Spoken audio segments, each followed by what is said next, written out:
Começa. Eu sou o técnico André e estou ensinando a passar pasta térmica. Tudo bem? Qual é o primeiro passo, André? Pega a pasta, Pega a pasta, fala mais alto. bota no dedo e... bota aqui, ó. Pronto. É. Aí manda ver, tá tudo escuro.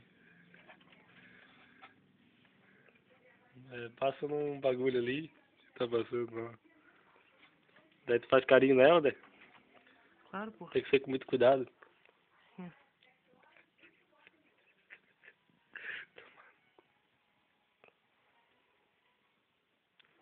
Muito bem, se você quer saber mais, visite o nosso site. Tá ligado? Lá você, com o DEM, você aprende a dar headshots varados da base.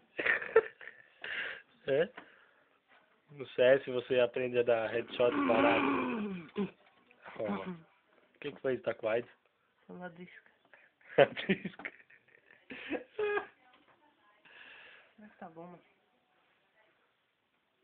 Lógico que tá. Tá fumando isso aqui? Ah, vai te fuder. A barbinha do D. Eu acho que... Deu? Claro, mano. Então eu passo aqui, ó. Só pra dar uma... O que tu acha do Chico's Retorno no CS? Totalmente PPL. Fala de novo.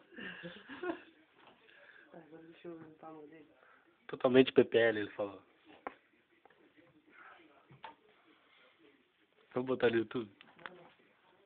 Ô, Chico, não, vai sair com esse vídeo ainda.